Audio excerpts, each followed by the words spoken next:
So, hi Never done. Anthony. This is another Red Talks Inspiring Recovery Journeys for the West Lothian Recovery service that I work for. So, Anthony, I've known you for a good few years now. I'm trying to think; it must be 6 or 7 years, and we met really strange. Um, but I'm really looking forward to your talk today, and I'll fire some questions in at you. First and foremost, the really important stuff. How's the weather over in Oregon today? Oh, it's beautiful. It's about 70 degrees. Oh man, It I'm so rained a couple jealous. days, and now it's just beautiful out. So thanks for agreeing to do this for us. And yeah, you want to tell the folks how we met? Sure. So I was working in Germany, and I took a trip to London, and I wanted to go to Scotland. Went up to Edinburgh and went to a meeting there on Cockburn Street, I think it is, Coburn Street, yeah. Cockburn Street or wherever it was, and I couldn't understand nothing, but it was awesome. And after the meeting, I was getting ready to go, and you came up and asked me if I wanted a cup of tea, I think. And I said, sure, because I had nothing better to do. And we started talking, and I was trying to go out to find um, a little town that my ancestry's from. And I was going to rent a car, and you volunteered to take me out there. And it was an amazing journey. We showed up, and uh, we went to Houston, Scotland, and they had the Houston Kirk Carnival that it's going to start in 15 minutes, and there was a bagpipe procession and parade and everything. It was amazing. There They was, do it once a year. We just happened to show up right there, yeah, there was and bunting. I remember there was like bunting little flags up, and they were having their kind of carnival. And I turned around and I says to you in the car, I phoned ahead. I told them you were coming. yeah. But it was great. I mean, I got to see the Houston House, which is the castle, I guess, Yeah. my ancestry. I don't know. That's supposedly, and went in there to the chapel and saw the long line and stuff. It was just amazing. It was an amazing experience, man, and I'm so grateful for that. Then we went and had dinner at another of the family Yeah, heirloom The hotels or Houston House whatever. Hotel in West Yeah, Lothian. Yeah. and then a couple of years later, you were traveling. You were doing your world travels, and you came out and hung out in Seattle Yeah. a little bit, and hooked you up with some camping gear and told you to go down to camp, and you were going to go down to Oregon, and we hung out for a couple weeks, had a great time, or for a week. Was it a week? Yeah, about a week, and then I came back. I Yeah, went camping, and then I came you back. left for a week and came back or whatever, Yeah, and we've been in touch since. And yeah, just should I tell the folks my nickname for you? yeah, go for I, it. I like to call him Mad John because the song from the Small Faces. So when we're community, hey, Mad John, what's happening? Yeah, That sticks. All his friends, I hope that sticks. yeah. I've got so many nicknames, so that's the problem. There you So, go. so the talk today, we're going to talk about your recovery journey as well. So we need to try and contextualize that. So maybe a wee bit about you, how you came to recovery. You know, what was your addiction like before coming into recovery, and what kind of initiated that recovery journey? What was it that stuck with you when you came in? Well, I grew up a military brat. My father was in the military. We traveled around a lot, and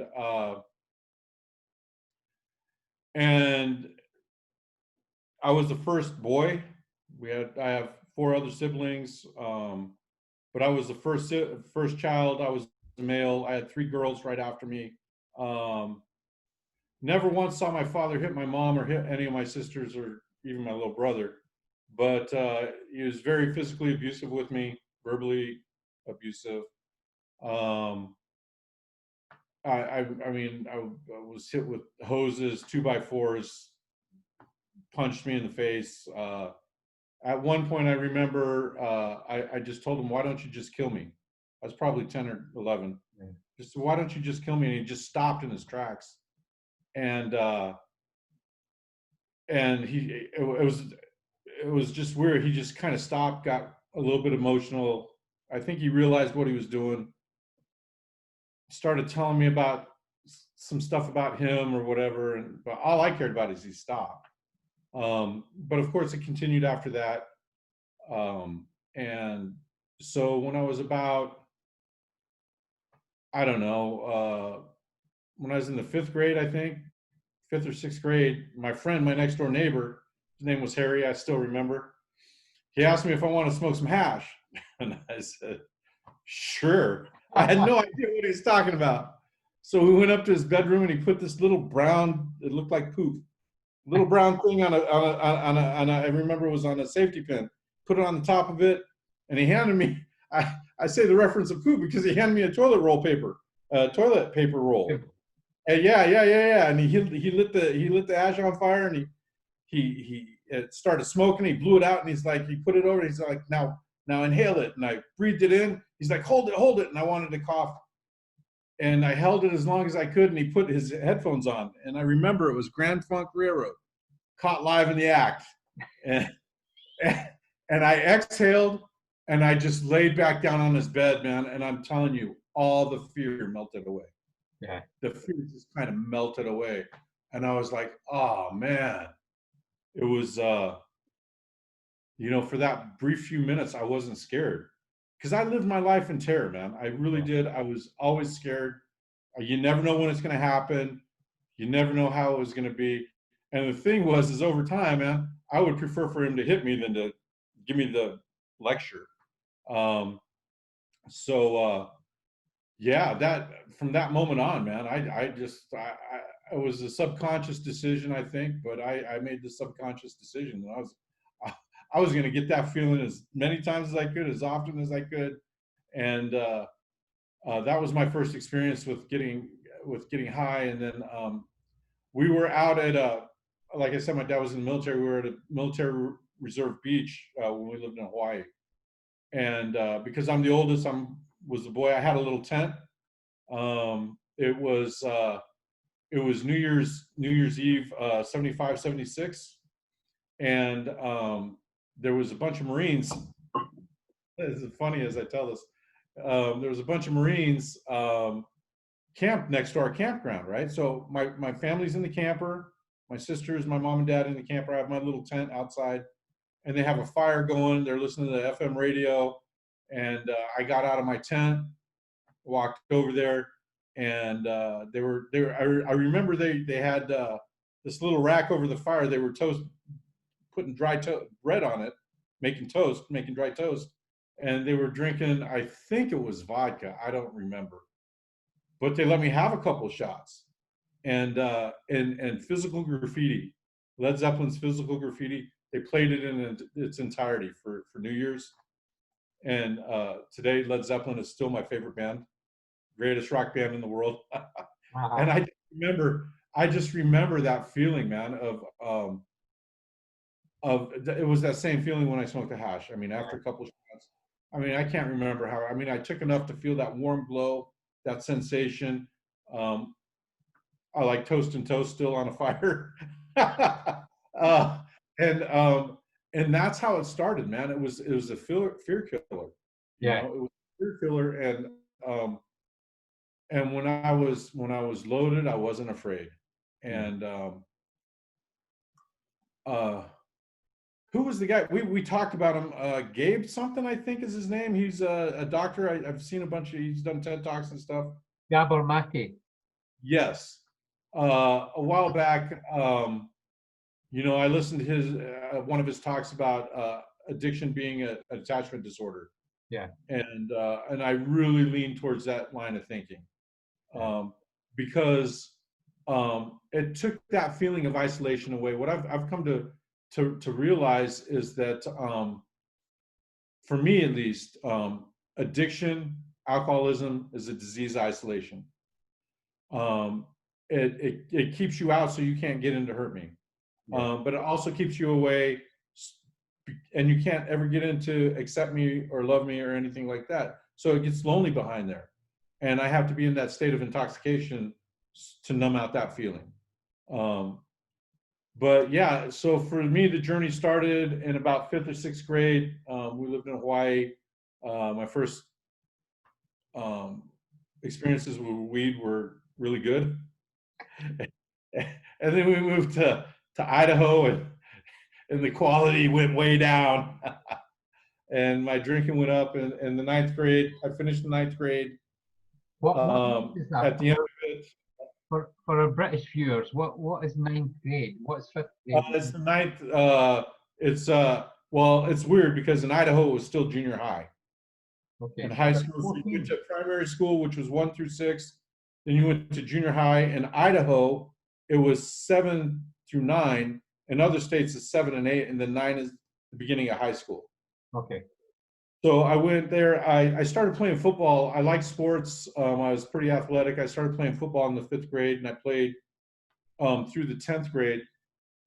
I was also raised Catholic, and I went to catechism. I went to CCD every Wednesday for years and years. So the last week of my 9th grade school thing or whatever, I got in trouble again. My dad drove me out to the reservoir in my grandfather's old Studebaker, and I knew what was coming. He got out of the car, started rolling up his sleeves out in the middle of the desert, and I got out of the car and I just started running through sagebrush and just took off. And because I knew he was gonna, I knew what was coming, and so I took off and went to a friend's house and whatever, and I ended up. We would steal milk crates from the Safeway and turn them into the Circle K, get 75 cents a crate, get something to eat, and then I can't remember exact details, but we got chased by the cops. I was hiding in their car. I got arrested, and this is the last week of my 9th grade year. And we were living in this town in Idaho, and so they put me in detention. They called my dad. I told them I didn't want to go home. I said, I just don't want to go home.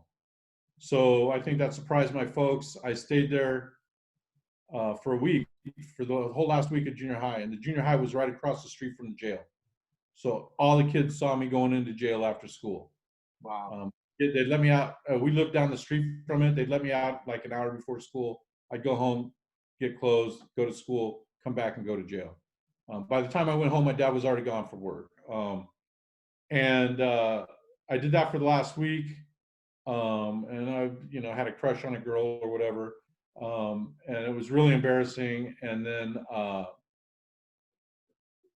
when the last day of school, I went to the house, everybody was gone. All our stuff was gone. My family moved while I was in jail the last week of school. They moved to another town about 50 miles away. And I was like, what? And nobody said nothing to me. And when my week was up, my mom came and picked me up, and I was like, they didn't even tell me. I mean, I knew we were looking for a house and all that stuff, but I didn't know the move was happening. And so they hauled me down to this other new town, and I ran away and went back to that town and stayed with my cousin that lived up there. And he was an alcoholic. He's been dead for a while, but he was an alcoholic, old kind of Idaho guy, drank on the dirt roads and back roads in the woods, and hung out with bikers and stuff like that. And I stayed with him until my dad found out where I was at. And then I guess there was a big family squabble, and I got taken back down with my family. And I started in high school, got on the football team. But I was, still fighting back and forth with my dad. Got kicked out again, got arrested for curfew or whatever. Had to do some days and weekends in jail during football season, and then I got caught smuggling weed into jail in the back of my binder of my book. And the coach came in and kicked me off, and so I never went back to school because that was about the only thing I liked about high school.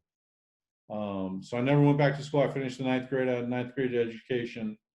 The story went on. I ended up doing a year in the Idaho State Youth Services Center.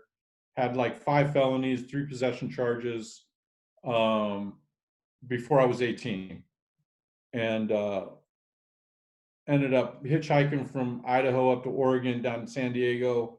That was a whole weird adventure. Came back, because things were supposed to be okay. Ended up in a foster home after another fight with my dad. Got kicked out of there for cutting school and having people over cutting school, smoking weed in the house. And it just went on from there, man. We were doing stuff like the beer trucks would come by the 7-Eleven and we would watch, they would unload some beer to take in their load. We'd go grab a couple cases, throw it in the dumpster, run off. The guy would come out, whatever. We actually, at one point, the guy promised to give us a case if we would make sure his truck didn't get ripped off for a month. So, and then I guess when I was locked up, they actually, this is how the disease escalates. They stole the beer truck. They stole the whole truck. So we were a little bit alcoholic already right off the bat. I believe I started drinking alcoholically. Went on, started working after I got out of there, and have been working since I was like 14. I started working in the lumber mills when I was in Idaho when I was 19, cutting lumber, and which is a pretty demanding job. It keeps you physically fit, and did that. I moved to Oregon from Idaho in '84, and in 1986 or 1985, I moved to another mill over there, and which paid a lot more than I was making in Idaho, like 3 times as much. And 1980, and so while this was going on, this friend of mine who joined the military, and he came back, and I saw him for the first time. I'm like, dude, let's go smoke a joint. I was like 18, I think. And he's like, oh no, man, I'm not doing that anymore. I'm like, what? And I didn't understand. It's the first time anybody had quit smoking weed that I knew voluntarily. And so, you know, he said, no, man, I'm going back to church. And I'm like, you know, so I was curious, because part of my journey into the juvie correctional world was I got sent to the Denny Driscoll Catholic Boys Home in Butte, Montana. And some stuff happened with the priests and some other kids. And so I ran away from there. Nothing happened to me there. But some stuff happened. And that was right before I got sent up for a year to the Idaho State Youth Services Center. And it really made me question the church, right? Because I'd heard about that stuff, never witnessed it. And then it was happening in that facility. It really shook me. And then I think on Christmas about 1980, I think, me and my friend decided to go to confession. We were carrying a half case of Schlitz Stout, and each had a 1/4 ounce in our sock, right? Because the early 80s. And I remember I went in there and I did confession. I said, forgive me, Father, I've sinned. I can't remember when my last confession was. And I asked him if drinking and using drugs, smoking weed was a sin. And see, what I understand is that the disease of addiction is a disease of perception, right? In other words, what's often said is not what I usually hear. And what he said to me was, not if you do it in moderation. And I remember thinking that he's telling me what I'm doing is not wrong, and I know it is. And that was the last straw for me. And I just kind of quit going to church, and it started my journey to seeking and stuff, spiritually or whatever. And I think I was 18 or 19 at the time. And then a couple of years later, my friend told me he's going to this other church. And I'm like, well, tell me about it. And he's like, we don't believe in Christmas. And I'm like, you know, screw you, man. I was like, what are you talking about? And when I was a young kid starting in school, my parents bought a set of Encyclopedia Britannica. And I did every book report that I ever did in school out of that set of encyclopedia. And he starts telling me, oh, no, this Roman emperor guy, Constantine, he made up Christmas. It's a made up thing. And I'm like, what are you talking about? And after the conversation, I went to my parents' house. I wasn't living there. I went to my parents' house. I looked in the encyclopedia, looked up this thing, and I went, whoa. And there it was. This dude Constantine in 3rd century AD made up Christmas, the date. And it used to be a Roman holiday, Saturnalia. And I was just like, that was the point that my faith was shaken to the ground. Because even after I quit high school, I still was going to catechism, because I never questioned God. I never questioned my faith. I always believed. And And literally, I said to God, I hope I don't swear too much on this thing. I'm probably not supposed to, but Yeah, that's a real problem for me. Not huh? swearing. And I was like, I just kind of looked up, and my prayer was like, dude, what the fuck? I mean, whoa. And literally 3 days later, I got on my door, and it was, I won't say the religion, but it was these folks, and I was like, whoa. And it was the same group that my friend said that he was going back to church, and I was like, this must be a sign from God. So I let him come in, and I ended up with these people for about 3 years. And during that time, I really asked God to make me stop drinking. I did. I was sincere. I wanted to stop drinking. I wanted to stop smoking weed because I really felt like this was the answer. And and you know, and during this time, I was trying to save people. I went to my family, and I went to my old man, and I asked him about it, and he asked me very poignant questions that really angered me at the time. But I asked people the same kind of questions these days. I didn't understand it. He said that he was operating in his life as if there was no God. I could not wrap my head around that at the moment, at that time. I just couldn't. I couldn't understand how you could do that. And so, you know, I hung out with these people for 3 years, and as my journey went through Oregon, from mill to mill, and I couldn't stop. I could not stop getting loaded. The best I could do was a bottle of Boone's Ferry. I think the Boone's Ferry Boone's Farm strawberry wine. If I had a couple joints, right? Um, and if I didn't, I'd have to take 2 bottles of wine. I could not stop, and I wanted to, and I asked God to help me stop, and I never stopped. So, you know, 3 years later, I was on an Indian reservation here in Oregon, and I had donned the suit and was carrying the little literature and for the old man I was hanging out with, and this old Indian guy, this native guy, came out, and he's like, you know, you guys have been telling us we haven't had a God for 400 years, and look at, and that's all I really remember about the conversation. But what I remember thinking during the conversation, listening to the banter back and forth, was, I can't believe in this. I can't. My heritage is, I'm triracial. I'm part Scottish. My dad's Scottish. My mom's Mexican and Native, and I couldn't.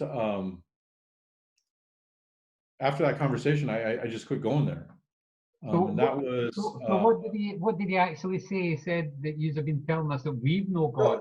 the only quote I remember that's still, and this is like 35 years ago, man. Yeah. The only quote I can remember is like, you've been telling us we haven't had a God for 400 years, and look how you treat us.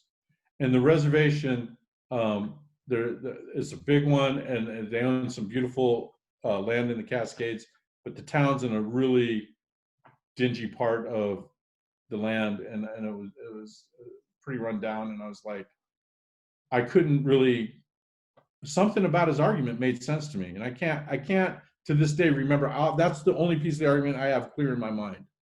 And I went away from there, and I quit going. I quit hanging out, and I think that was late summer 1985, and in January 1986, very soon after that, I went up to Portland, went to my first strip club, had a fifth when I drove up there and bought a bag of weed, and went to a bunch of bars, and ended up running into some dude that wanted to sell me cocaine. I'd never done it before. And I ended up giving my last $100 bill, and that's all the gas money I had too. I didn't have any gas to go.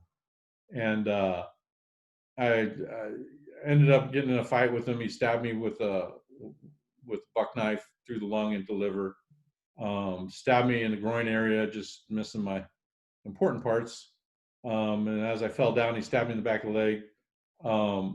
But it's very important for me that you understand that before that happened, I was winning. I was winning. And he pulled out the blade, and then I wasn't anymore. And I woke up in the hospital, and the doctor told me that the only reason I was alive is because the parking lot and where we got in the fight was like 3 blocks from the hospital. And it tore a hole through the front of my lung into the back of the lung into my liver. I had tubes coming out all over me, and I laid up in the hospital for 6 days. And nobody came and saw me. My family didn't come see me. My mom, dad, brothers, sisters, nobody came and saw me. No friends came. I was up there for 6 days by myself. When they released me, a friend did come pick me up, and I think a couple days later, my mom came and picked me up from my house because I couldn't move at all. Came and picked me up from my house and took me back to my folks' place so I could recover. But it was pretty devastating, and I couldn't smoke weed anymore because my lung was tore up, and so my drinking just increased exponentially. And that was in 86, 87. I bought a brand new pickup just by, I wrote a hot check and lied about having insurance, drove it off the lot, had it for 2 days. And, but in between there, I'm getting ahead of myself. In between there, a friend of mine who knew what had happened to me told the guy that hired me at work. And they knew that it was because of a cocaine deal going bad, and that's all they knew.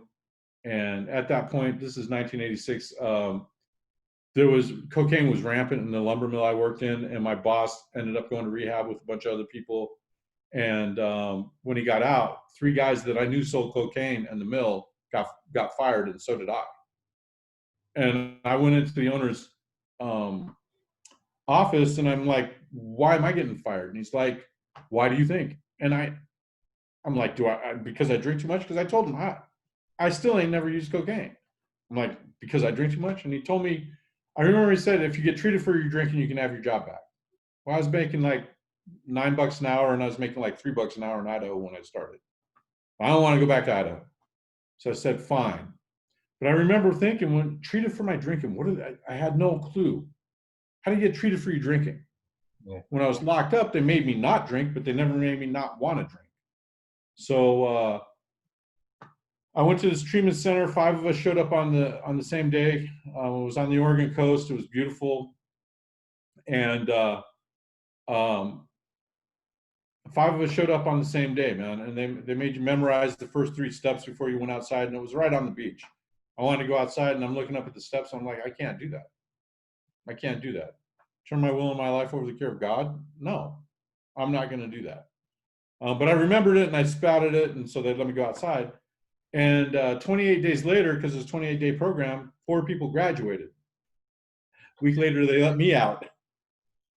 And I remember my counselor coming and stood on the porch with me. And I remember she said, it's really too bad, but you don't have a clue what the first step's about.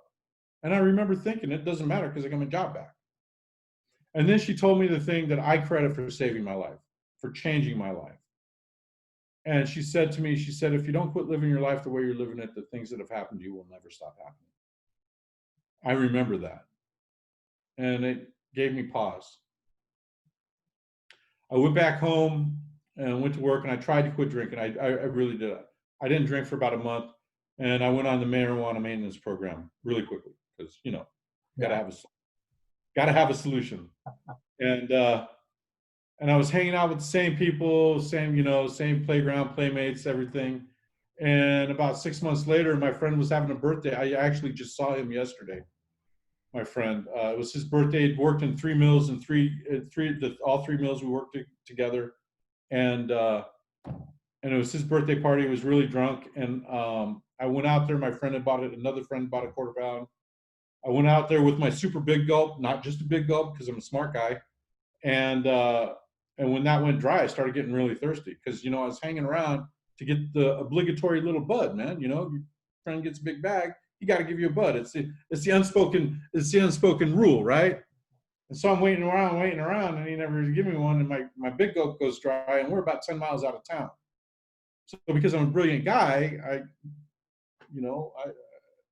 I think logically that if I leave, he's going to leave before I come back. So I got to stay. I'm getting really thirsty. And I walk up to the keg with my super big gulp glass. And my friend looks at me and is like, what the hell are you doing, man? He was drunk. He's like, what are you doing? You don't drink. You can't drink. And I remember telling him too, I remember this. I said I was going to have one to cure the cotton mouth. I filled my glass. I don't remember anything the rest of the night. I woke up in my truck in his driveway the next day. Don't remember nothing. And I went out and I bought 2 tall boys or 3 tall boys, I think, the next day. Then I went out and the next day, bought a 6-pack, next day, a 6-pack of tall boys. Then it just keeps going from there. That was in 87 and 88. Or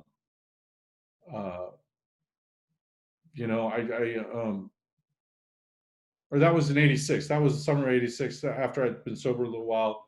Then I bought that truck. I rolled it end over end the second day I had it, caved this whole right side of my face in. And then I made the decision to quit drinking. I did stop. And actually, you know what? I just lied to you, not intentionally. That incident at the party came after I stopped, after I wrecked the truck. Because I wrecked the truck, and then that happened, because I had made the decision to quit drinking. It's been a long time, man. But anyways, finally in 1989, I got fired again. And I got my job offered back to me. And this was the catalyst for me getting sober. I got in a fight with my boss's boss, whatever. And I said, he told me to go home. And I said, am I fired? And he's like, sure. So I went up to the owner, the guy that sent me to treatment. He called the guy in his office, come up in here. And in my head, I'm going like, that's right, come in here. The guy came in and he said, sit down. And in my head, I'm like, sit down. And he looked at the guy and he said, he ain't fired. And I remember thinking, that's right, I ain't fired. And then he looked at me and said, you're going to do what he wants you to do. And I said, what? and I had to go. I told him I need to think about it. He was very surprised when I said that. And I went back to him the next day and I said, well, before I went back, I went to the bar and I was drinking Snake Bites and Coors Light. And I remember that lady's voice came into my head. If you don't quit living your life the way you're living, the things that have happened will never stop happening. And I went back to him the next day and I said, I got a problem. I got to get sober. And what happened, that guy, I had got fired. He gave me my unemployment. It was December 15th when I got fired. He put me at a voluntary quit on January 1 so I could get an extra $3,000 on my profit sharing. He released my profit sharing the next year so I could have access to my money. And he paid my COBRA for my insurance so that I could go to treatment the next month. Wow. The moment I made a decision to get sober, I have been taken care of, John. I have been taken care of in recovery from the moment I made that decision. So I went back to my mom's house and I ended up going to treatment on January 10th, 1990. So January was 30 years. And I have been given a life beyond my wildest expectations. We normally say beyond your wildest dreams over here, but what does that beyond the wildest dreams mean to you? It's not beyond my, listen, man, I'm an alcoholic. I got wild dreams. Ain't none of that stuff happened yet. Yeah. That's why I say beyond my wildest expectations. I'm living a life that I would have never expected. So tell us a bit about that, yeah. Okay, so, well, I mean, I've got to get an education. I entered recovery with 5 felonies, 3 possession charges, 2 DUIs. I forgot to talk about them. And a 9th grade education. I probably already said that. And so all my siblings have 2 of my youngest siblings had graduated, were in college when I got sober. And there was just some conversation we were having. I had no clue what they were talking about, and I felt stupid as the oldest sibling. So I decided I was going to get an education. I started going to college in 1990. It took me 7 years to work on a 2-year degree. And I'd been working in the lumber industry all this time. And so I had 1984, I moved, or 1994, I went back and forth, after I got sober, I went back to Oregon and stuff and was working and stuff. And in 1994, I moved to Seattle because I wanted to go, I was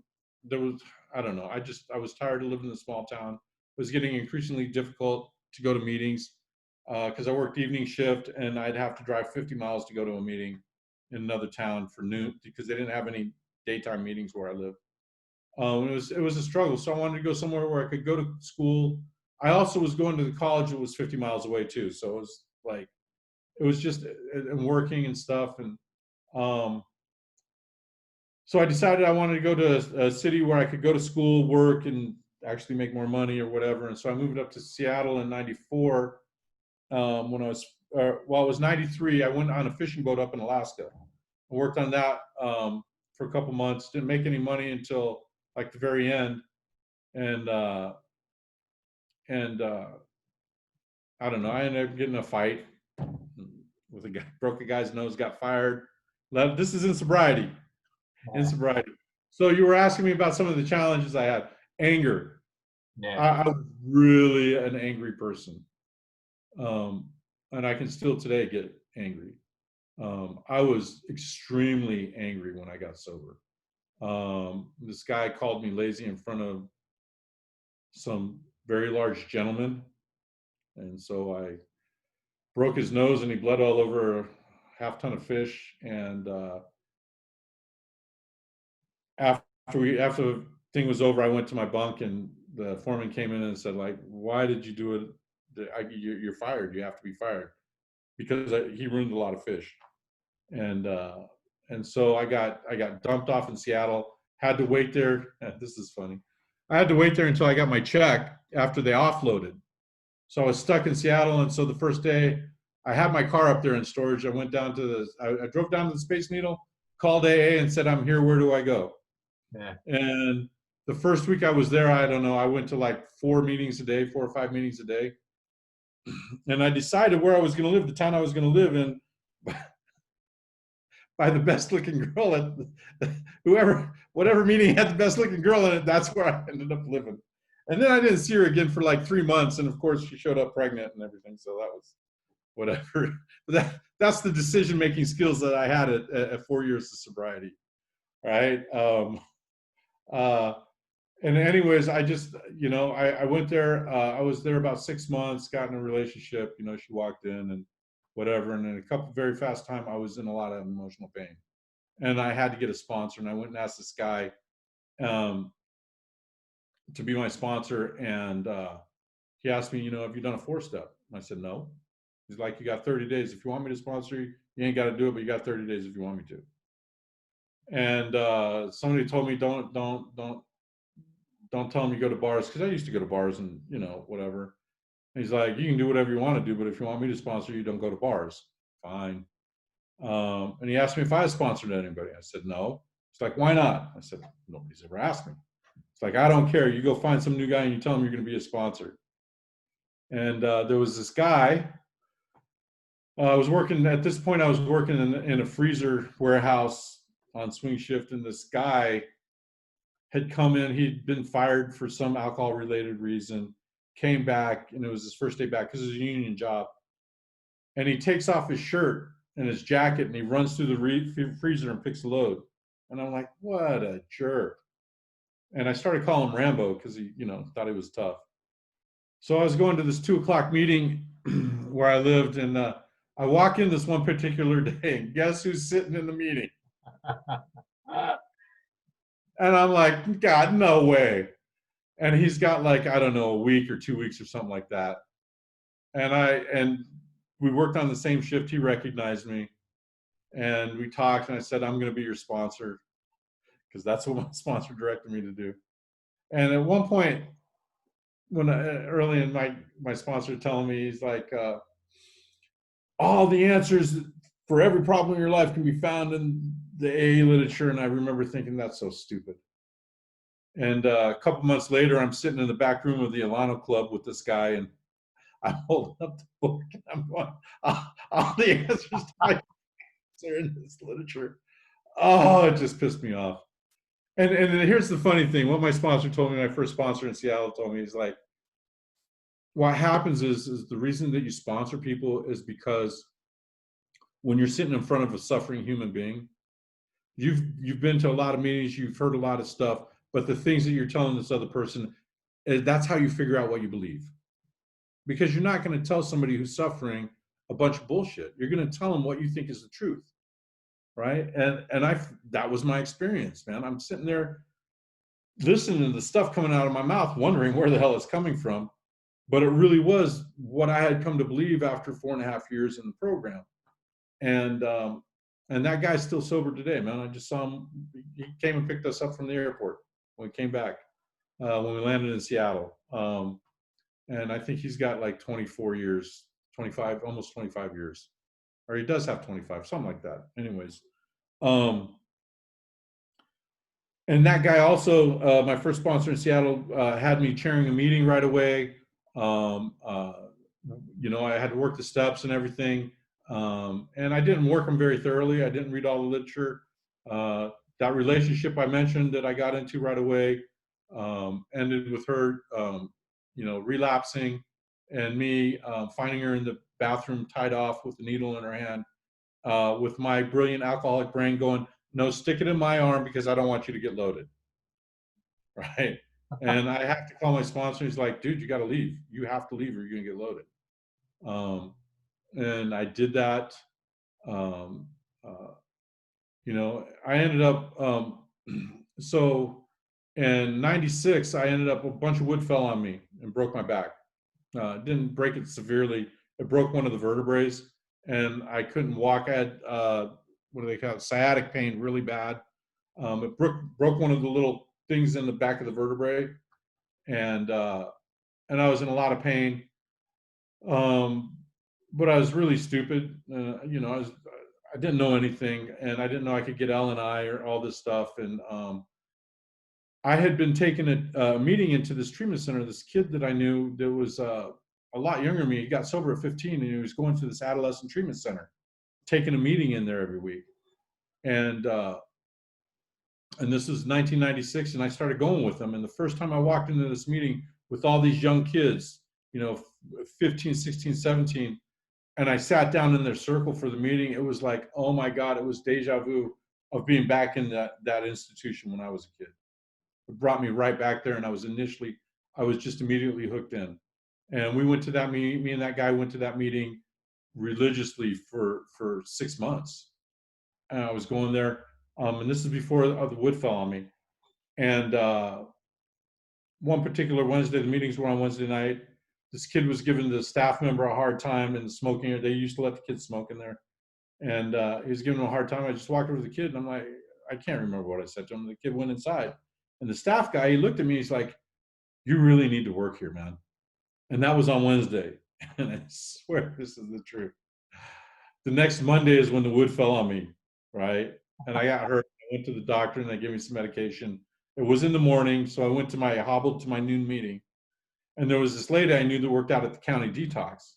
And I'm like, so do you like it? What is it? And she gave me her spiel.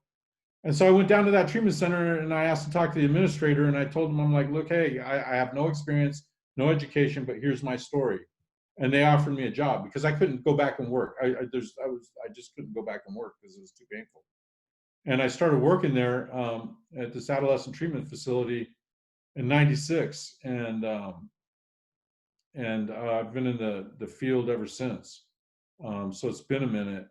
And of course, being an alcoholic, you understand they didn't do it right.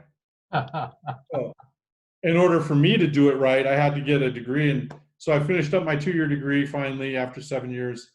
And I was looking through the University of Washington's catalog, see how am I going to get in there. I didn't believe I could get in there. I didn't believe I could go to a university. I filled out the financial aid stuff, and I'm looking through the catalog, looking for the program that has the lowest GPA requirement to get in. Happened to be social work. I applied, and they took me. Now, about this time, I was 7 years sober when I started going to university. And when I was finishing up my 2-year degree, I had taken my first philosophy class, and it blew my mind. When I was about 1.5 years sober, I come across this book by a cat named Krishnamurti, J. Krishnamurti, and it just, because I'm still searching, right? I'm still searching, still looking, not satisfied. And this guy blew my mind. I read this book, and I started reading a lot of Eastern philosophy and stuff. And so when the opportunity came, I took a philosophy class, and it covered a lot of Eastern stuff. The University of Washington had a professor. They had a department. They had a bunch of classes on Indian philosophy, and so I took all the classes that they offered. I ended up earning a degree in philosophy, and when I graduated, I was about 11 years sober, and I could no longer believe the argument in the Big Book in chapter 4. I just couldn't believe it anymore. And so with about this, I came to a point in my sobriety where I didn't think I could be in AA any longer, because I just couldn't, you know, I had asked God to help me stop drinking, and it didn't happen. Yeah. AA meets meets the entire definition of a religion. Actually meets the definition of a cult. Having said that, I still believe in it and I still love AA, but it is what it is. When you read Bill Wilson's history of the womanizing, doing LSD, doing all these things, you find this was a very broken man who nonetheless helped 3 million people, including myself, have a different life. So there is that. I've come to believe where I'm at now, his description of the alcoholic is the best treatise that's ever been written on it. It's the best. It is an accurate description, in my opinion, of the alcoholic. Completely accurate. However, the epidemiology of it, the cause of it, again, like I said, I'm leaning towards, it's not so much a brain disease as it is an attachment disorder. The brain disease comes out of the attachment disorder when you look at the neurobiology stuff, but it starts with the attachment stuff. In my way of thinking. So I've been working in this field often, well, not off and on and on, in a lot of different experiences, a lot of different ways. And currently still today I'm in the field. But I still am a strong supporter and believer of Alcoholics Anonymous, Narcotics Anonymous, any 12-step recovery. And the reason is because, again, going back to the disease isolation, the concept of an attachment disorder, what do you have in 12-step programs? You have a community of people with a common purpose, with a common wound, bonding together to heal each other. I learned how to be a son in Alcoholics Anonymous. I learned how to be a friend in Alcoholics Anonymous. It took you guys 25 years to teach me, to get me ready to be a husband and a father. Yeah, they say sometimes quickly, sometimes slowly.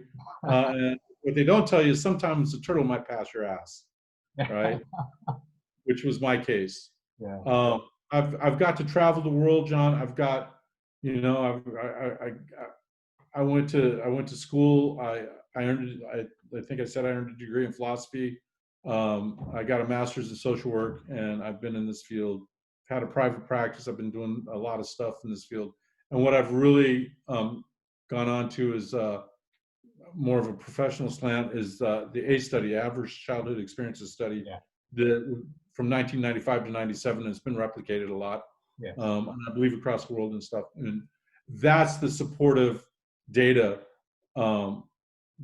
that I use in my view, that this is really about attachment and isolation for a human being and the human experience.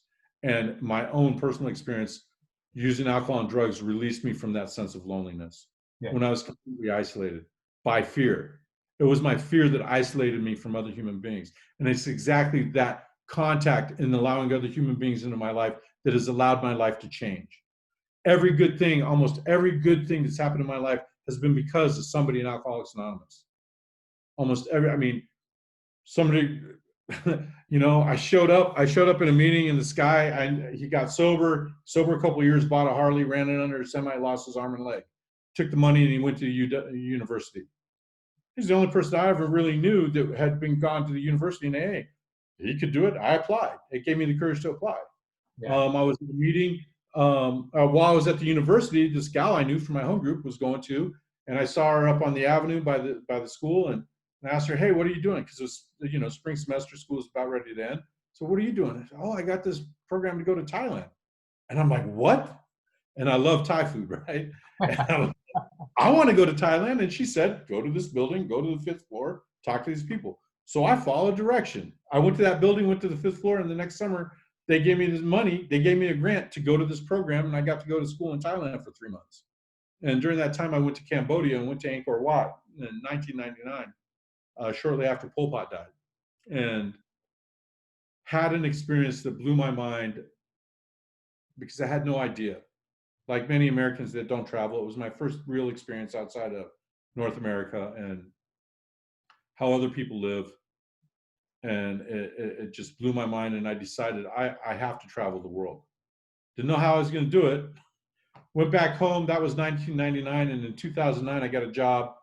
Went to Korea, got a job, and got to live in Korea for 2 years, where I met my would-be wife. Went to Germany for 2 years, got to ride my Harley all over Germany, all over Europe, the Alps. I rode from Germany down to Greece for the international down there. Hung out with this guy, just the only other Harley rider at the convention, took me to his house. I got to hang out in Marathon, Greece, man. In a stone house with 50 olive trees in the front. I went to meetings all over. I've got to go to meetings all over the planet. I went to India for a month, and hung out with a guy, an Indian dude that was in recovery. Hung out down in Goa with him, and we went to meetings. I turned 21 there in India in a 400-year-old church. I had the experience I had with you from AA. It's just been amazing things that have happened to me going around. Had the opportunity to start a couple meetings that are still going. Started a meeting in Germany and Okinawa and Korea. All of them, to my knowledge, are still going.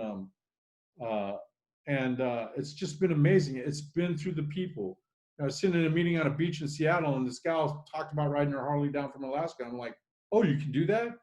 So that's later that summer, I rode my Harley up to Alaska, man, and rode around up there. It was amazing. All these things, you guys have been my example of what's possible in life. And you've also, on the other hand, been my example of what happens when you don't do this thing. The friend I told you about that was at his kegger when I got loaded, about 14 years ago, he actually got sober. And he was sober, and I just saw him for the first time in a while yesterday because I was over in Central Oregon, and I asked him, so you're still doing meetings? He's like, nah, man, because weed got legal. Weed's legal in Oregon and Washington. And he had a death. His brother died, and he's drinking again. But our conversation was like, he's like, nah, man, those 12 years saved my marriage, changed my life, and no longer am behaving like that. And I'm not going to argue with the guy. So yeah. Okay. So how are we doing on time, man? Am I going way too long? Yeah. You're worse than me for blethering. That's been great, honestly. All right. Listen, I'm apologizing to the people about the camera. This is a really shit camera that I'm using because my works one's not working. But we're asking everybody the same question. I got asked that last week as well, and it's got a bit connotations to it. So if you're okay, do you consider yourself as in recovery, recovered, or something else? Do you think about that much? I am a recovered alcoholic. I have recovered, and when I say that, this is what I mean. I have recovered from a seemingly hopeless state of mind and body. Now, have I grown up? No. Oh no. See, that's the thing. People that talk about recovering, I believe what they're saying is they're still growing up. Yeah. Right? Well, people that don't get loaded have to grow up too. That's a maturation process. That's the human condition. I had dinner with another friend who's not in recovery, he's not an alcoholic. I went and picked up my bow and stuff from him. And we went out to dinner with him and his wife. I've known them. His son just turned 30. I've known him since before his son. We've rode dirt bikes together forever. And she made a comment because, right, I got married at 50, got 2 little kids. Well, their daughter, I've known them too since before they had kids. Their son just turned 30 last week. And their daughter has a little boy, a grandbaby. and and and it was just funny, the conversation. And she said something. Well, it's fine. It's nice to see you finally grown up. And my comment was, I had no clue how immature I was. And she's like, "Yep." You know. So that's where I come from with that. I have recovered from a seemingly hopeless state of mind and body. Now, the book says that insanity will return, and I'll drink again. The insanity of alcohol will return, and if I let it return, I'm going to drink again. And the insanity for me is having told you that long story about what happened to me, that my brain would tell me, "Oh yeah, you can be successful at this again." And I have to admit, coming from my friend that was sober for 17 years, that I've known for 40 years almost, he's doing well, he's functioning. Oh yeah, there's a little question in the back of my head. Oh, maybe you could too. But I have to weigh it, man. I have to weigh it. I have to use critical thinking. What is the likelihood that I'm going to be able to drink? Because I know how much I like to do it. Yeah. I believe, because he even made the comment, I love smoking dope, because weed's legal here in Oregon. And you know what my brain said? Yeah, I love smoking dope too. I just haven't done it in 30 years. And what's the likelihood I'm not going to love it like that? And I love drinking too. And for me, here's the thing. Here's the rub. Maybe I could be like him and function. He's been functioning for 2 years, good. He's in his job. Maybe I could. I got a 3-year-old and a 5-year-old. I'm not risking it.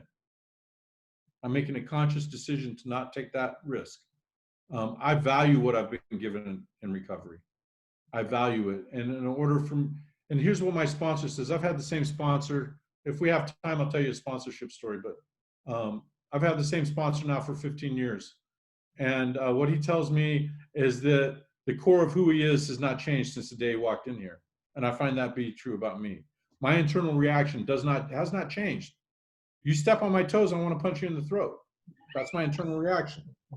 My external behavior is way different. And that initial reaction doesn't last near as long. Yeah.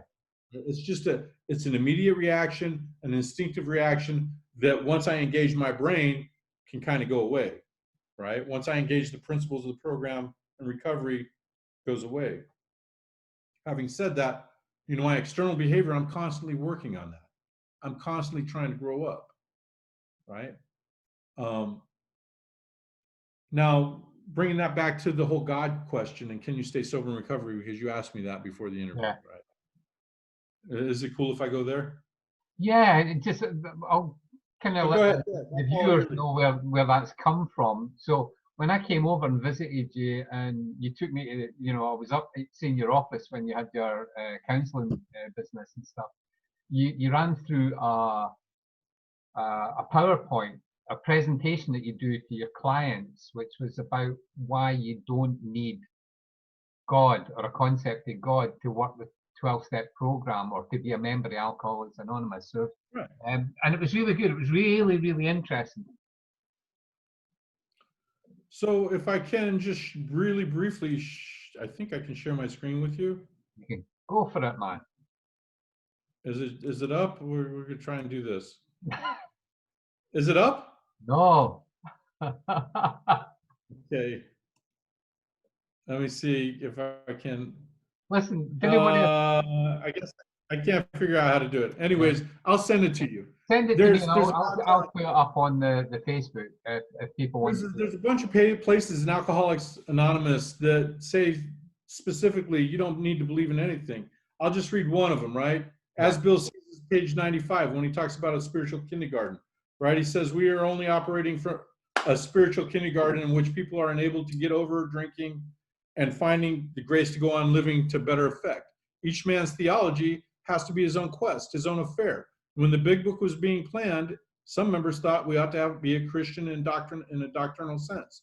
Others had no objection to the use of the word God, but wanted to avoid doctrinal issues. Spirituality, yes. Religion, no. Still others wanted a psychological book to lure the alcoholic in. Once in, he could take God or leave him alone as he wished. To the rest of us, this was shocking, but happily we listened. Our group conscience was at work to construct the most acceptable and effective book possible. Every voice was playing its part. Our atheists and agnostics widened our gateway so that all who suffered might pass through, regardless of their lack of belief or non-belief. Yeah. And just in that single, I lost you here. Can you still see me? Yeah. Yeah. In that single passage, page 95 out of As Bill Sees It. And I can show you about 10 or 12 different passages. If an atheist can stay sober, somebody who doesn't believe in God can stay sober, that itself is proof that belief in God is not necessary for recovery in Alcoholics Anonymous, for recovery in NA or any 12 step. It's not necessary. Is it a useful tool? Yes, it is. Not going to deny that. Is it a useful tool? It is. Is it necessary? It's not. Even by Bill's own writing, it is not. And one of the things that bothers me in meetings, I've been in a meeting where a cat was standing up saying, you have to have something to believe in. You have to take the third step or you're going to die. And I just grabbed the newcomer's pamphlet, and I think, because I was sitting by the pamphlet rack, I just opened it up to page 6, and then a newcomer asks, and that reads, there's a lot of talk about God. I said, my name's Anthony, I'm an alcoholic. I just want to read something. There's, I said where it's from. A lot of talk about God, though, isn't there? Majority of AA members believe we found the solution to our drinking problem, not through individual willpower, but through power greater than ourselves. However, everyone defines this power as he or she wishes. Many people call it God. Others think it's the AA group. Still others don't believe in it at all. There is room in AA for people of all shades of belief and non-belief. Yeah. Yeah. So what gets me, John, what gets me is when people say must to an addict or an alcoholic, it's because they're lying. Yeah. They're lying to you. And here's the other thing that irritates me. Now I know a lot of people love the Joe and Charlie tapes and all that stuff, but what's happened since then, in my opinion, and this came from my sponsor before the one I have this now. His name's Angus. He's passed on. And that's where I get justification to say that AA meets the criteria of a cult, because he wrote an article for our little local AA newspaper about it. So his thing was like, if I'm reading the book to you, right? If I'm reading the book to you and telling you what's important and all this, right? You're having my experience. You're not having your own experience. Yeah. You got to have your own experience with this. When I got sober, nobody read the book to me. They said, read the book cover to cover. If you have questions, go to 12-step meetings and big book study meetings and ask questions. Nobody was reading the book to other people when I got sober. The other thing is the first 164 pages. The program's in the first 164 pages. Well, right, I hate Bill's story because that's how I started trying to read it. I didn't relate to it, and it would lose me. I myself started reading the stories in the back first. If 164 pages was all that was important, it was really stupid to make a 575-page book now, wasn't it? Right? Also, Dr. Bob's story is not in the first 164 pages, but that's still not changed. The whole book, all the literature, man. If people are just telling you to study 164 pages, they're cheating you, because there's a lot of stuff in the back of the book, right? Acceptance is the key. It's not in the first 164 pages, right? The whole thing about praying for somebody for 2 weeks, not in the first 164 pages. There's a lot of literature. The stuff that I quoted from is not in the first 164 pages. There's a lot of recovery related literature that is really beneficial. And the truth is, the steps, which are a program of recovery, are in the big book from page 30 to 103, really. If you want to get technical, but I ain't going to go on. Listen, But we're nearing the end now, so I just want to ask, what kind of things do you consider that you have to do now to maintain your recovery? What could you actually not do without in terms of maintaining your recovery today?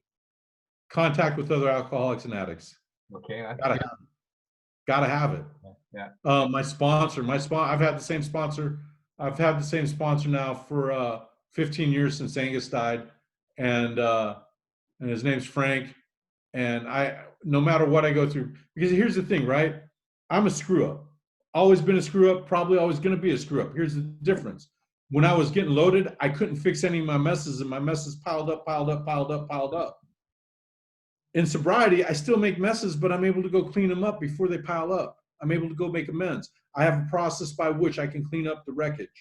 Yeah. You know what I'm saying? So, and you know, I've been fired. I've screwed things up. I've had all the ups and downs. And I call Frank up, and he always says, "Man, you always seem to land on your feet." You know, and I have. It's been true. And if I think back and look back at the evidence, it has been true in my life and my recovery. Yeah. The people in recovery have been my example of what's possible. The people that came before me. And what I try and do is share my experience with those that have come after me. Not my job if they take it. My job is to share it as honestly as I can. Not my job whether they take it. Yeah. I'm not. If they get loaded, they get loaded. If they don't, you know, if they don't do this stuff, then they're just proof of the argument that this is what happens when you don't do the program. If they listen to it and they have a great life, that's just proof of the argument. This is what happens and what's possible in recovery. And that's kind of the way. But the one thing I cannot do without is you, man. Yeah, You know? important. I can't do without you, man. And yes, you too, John. Yeah, I have to have people in recovery. I have to. I'm a verbal processor. I have to have somebody I can run things by.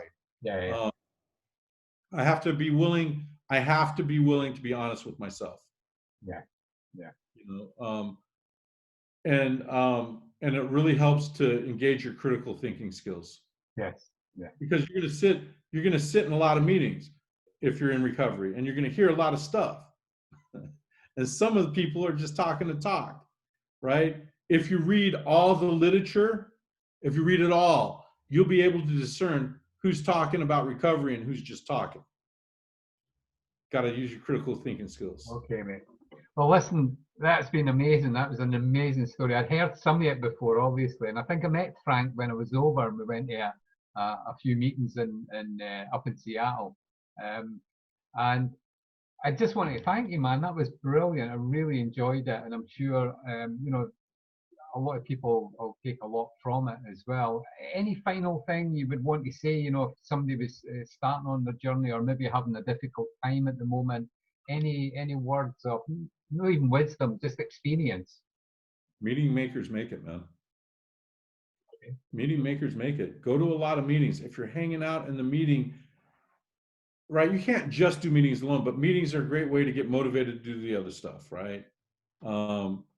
Just go to a lot of meetings, stay connected to the people, man. I really believe that alcoholism, addiction are diseases of isolation.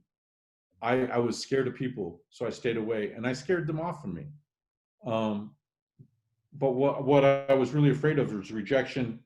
That's what I was afraid of, being rejected, not being loved and accepted. By hanging out in the program, I've allowed people to know me and watch me, and I can walk into a lot of different rooms and feel loved and accepted. Even in rooms where I don't speak the language or don't know the people, I have been loved and accepted. This is an amazing recovery. Worldwide recovery is an amazing thing to be a part of. And just, you know, if you're sick and tired of being tired, I would just say there used to be a story in the third edition of the book. I think it's a teenager story or something, one of those stories where she said, recovery is like, I wish I could describe the picture of what was possible in recovery, but it's like describing a sunset to somebody who's been blind from birth. Yeah. I've got to live 30 years of an amazing life, and I am so grateful, and I'm grateful for people like you, man. I mean, dude, you came up to me, you didn't know me, and we had an amazing day, you know. And then on the other hand, when you're around, I'm like, hey, look, man, right? We do that for each other. That's what we do, right? When you came out, it's just like, look, dude, I got you, man. Come down, I'll pick you up, take care of you. Because why? Because you took care of me, man. And I try and pay that forward. And it's That's what's essential to me, man. The relationships with other human beings. And like I started this with, you know, if addiction is an attachment disorder, man, AA is the form. Because Alcoholics Anonymous is essentially a fellowship of men and women who have a program of recovery, but it's essentially a fellowship, right? And so Okay. that's what I would say. Go to Okay. meetings, man. Thank you so much for that. And I apologize that I went long. This is probably gonna be long.